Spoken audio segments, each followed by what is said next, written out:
Okay, dear students, so as per 7th semester, the lab they have given for you people is a power system simulation lab. So these are the list of the experiments and the code will be 17E76. 17E76. So here two types of softwares we are using. One is MATLAB and there is power system simulator.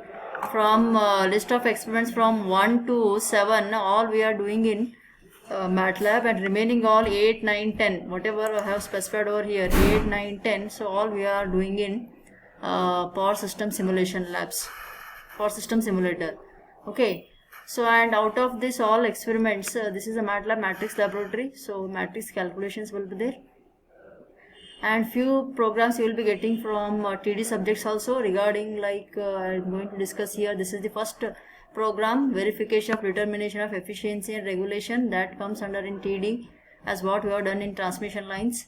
And then power angle diagram calculation, excitation, the second one salient non-salient synchronous machine PSA 1 subject, you will be getting this one. And third one is swing curve calculation, equilibrium criterion, this is also from PSA 1. So this all this theory that we are okay. This third whatever experiment will be there, so the swing curve as well as equilibrium criteria, so this comes under PSA 1. And fourth experiment will be on power system. Power system you have to form Y bus, so that what we are discussing in module 1 PSA 2, with and without mutual coupling you have to do by Y bus by singular transformation and inspection method, fourth one. And fifth one, building algorithm also will be in your PSA 2 subject, last unit, last module. So that's why, and along with this determination of bus current, bus power, and sixth experiment, so that comes under in module 1 only, inspection method related program. And this is the Jacobian formation of Jacobian matrix, it comes under Newton-Raphson method, module 1. And the eighth one will be load flow studies, so by Gauss-Seidel, NR method, fast decoupled method, all comes under module 1 and module 2. So this theory related theory. So this all this ninth one, different faults will be symmetrical unsymmetrical faults as what you are read in PSA 1 subject. And last will be thermal power plant, so these all related theory, it comes under module 2. So now that's why, so all these programs based on theory, if theory whatever problems will be there, if that will be cleared for you, then it will be easy to write the programs. So today's lab I'll be taking one simple program, so how to execute using MATLAB. Okay, simple program I'm telling, and what are the errors will be there, how to debug those errors, so that tricks I'm going to discuss now. So I'll be taking simple problem on these faults as already you have read in PSA 1 subject. Let us go for these faults, LLLG, triple LG faults and all. I'll explain those things. Okay, this is the experiment as what I'm going to discuss now, because previous whatever we have studied, so those programs are discussed, so that will be easy to write programs, because already the theory part is completed next previous semester only, that's why. So here we are going to study MATLAB program to determine fault current and voltage in a single transmission system line. So for different faults like LL, triple, double LG faults like that. Okay. So these, just recall the formulas as what you have done previous semester, so that will be easy to understand. Okay, faults calculation, symmetrical, unsymmetrical faults. So as we know the difference between symmetrical and unsymmetrical, that theory part I won't discuss now. Directly I'll go for program. Here whatever program you have given in this manual, it is lengthy, but only few things I am taking from this program, so that will be easy to explain, to understand. Okay, this is the MATLAB screen. Okay, MATLAB 2013 screen will be there. And here I am discussing only the LG fault, today's lab. So how to execute this, here I am explaining different sections will be there. So first you have to provide inputs. If inputs are clear, output you will be getting. Same thing you are doing in theory also. First, impedance values, all positive, negative, zero sequence impedance, and this voltage they are specified actually to 400 volt divided by root 3 you have to do. That E value you are getting 230.94. Okay, here they are specified E value. So line to neutral voltage you have to specify over here, and I have reduced this program actually. Okay. So this E value will be, I am taking here to 400 by root 3 to 30.94. Okay, all input datas. Here I am assigning. Same thing, either you can assign like input in bracket, you can write like enter positive sequence. Otherwise directly you can write positive sequence ZA1 is equals to that value. For example, they have specified in problem, they have specified 4J, 2J like that. the value they have specified. Otherwise you can put x equals to input also, otherwise you can remove this also, no problem. If you don't want to include this x value, so backside you put percentage. If you put percentage, this line it acts as a comment. Okay, if you put percentage, this green line it will act as a comment.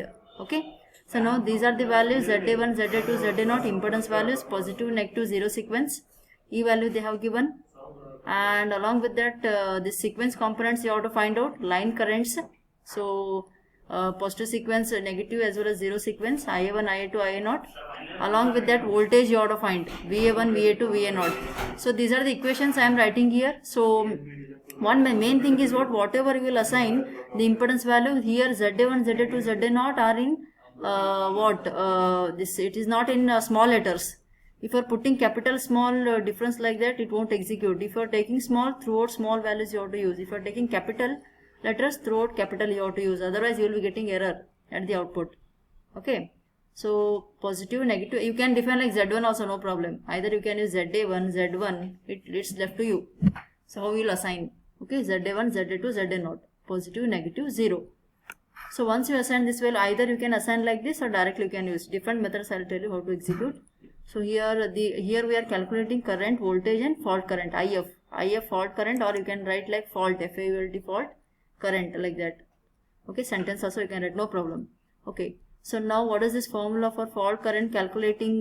First one, LG will be root 3 into IA1. So same thing I am writing here, square root. In MATLAB you have to write root 3 means square root, SQRT, bracket 3. So IA1 into absolute IA1. Okay, let us execute this. I'll run this. So it is asking enter. Why it is asking enter? Because first step only I am writing enter positive sequence. Okay, and one thing in this program I have written this percentage in first step. Percentage whatever I have written, that is comment. If I remove this, same thing it will display at output.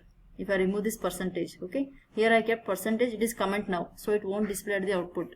So now what I will do here, okay, what it is asking, enter positive sequence. Think that in problem they have given 4J imaginary value, 4J value they have given, positive sequence, enter. Okay, so next negative sequence it is asking 2J value they have specified, any value whatever they have specified that you can take. Okay, next zero sequence. What is this zero sequence here? Now they have specified 1J, enter. Okay, see, now something you are getting error like undefined variable. So ZF, here some error is showing, that is line 7. You have to click on this, go to line 7, see ZF. So now here ZF is not defined. What you have to do here, put ZF value if it is not defined. Okay, same thing, input zero sequence, copy this and paste here. Okay, here if you are getting error, then only you will come to know how to execute. Once again I will run this. Okay, first I will clear this, whatever you got, CLC clear. Okay, so once again I will execute this program because everything is known, ZA1, ZA2, ZA0 and all. Okay, I will run this. Positive sequence 4J, negative sequence 2J, zero sequence value they have given 1J, and zero sequence impedance ZF. Just wait for a while. Okay, it's not a zero sequence, it's false impedance I am taking. Before I was written 0, it is fault. Okay, whatever you can write, either direct value also you can write, no problem. Okay, I'll run this. So positive sequence impedance 4J. So how many times you will run this? If it will execute, then no problem. If any errors, then only you will come to know how to debug. So that's why I am putting some errors, so that will be easy to understand.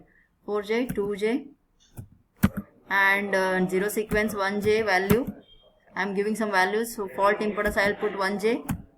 Okay, so voltage we are getting here different current values, different voltage values, IA0, I1, I2, VA0, VA1, VA2, fault current is 40. Okay, so just see this program. So impedance value ZA1, ZA2, ZA0 and ZF, all input values you put it. So I1, I2, I0 it will display because I1 is E divided by ZA1, ZA0, negative, positive, zero sequence and 3 into ZF fault impedance.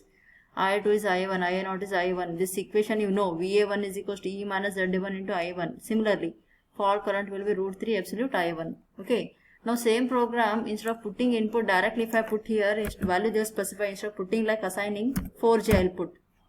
This is another method of executing. Here I will put 4J here I'll put 2j. Okay, so here I'll put whatever value, like 1j, some value 1j. Okay, and this one I'll put as input ZF will be 1j. Okay, I'll put all these values. So we'll execute, we'll check it how we will get output. And first I'll clear this output, CLC I'll put here. I'll clear this previous output and I'll execute this. Okay, I'll run this, check it what we'll get. I'll run this. Once it will run, so what it will show output, just check it. Now see, directly it is showing output ZA1, ZA2, ZA0, ZF, all these values directly it is showing, because I'm not entering at the output, directly it is showing, because already directly I'm assigning here. Okay, in this program, so directly assign ZA1, ZA2, ZA0. If you put a semicolon, it won't show it won't show ZA1, ZA2, ZA0. Check it. If you put this colon, semicolon, then it won't show at the output directly I1, I2, I0. Otherwise, I want to show only current, voltage, fault current. So put semicolon. So first I'll clear this. What and all output is there previous. I'll clear this. Enter CLC. Enter. I'll clear this. Now I'll execute this program. I put this semicolon. I don't want to display. I want to display only current, voltage, fault current. Okay. Run this. So check it at the output. Okay. So see, only current I1, I2, I0, VA1, VA2, VA0, and only fault current we are getting. Okay. So this is all about LG fault. Only I am doing LG fault. In next videos I will be going for another. So this is the basic regarding how to do a simple program. Okay. On fault calculation. So what we have done here, all these for impedance, they are specified current, voltage, and fault current. If you don't want to display at the output, semicolon you can specify. Okay. Thank you.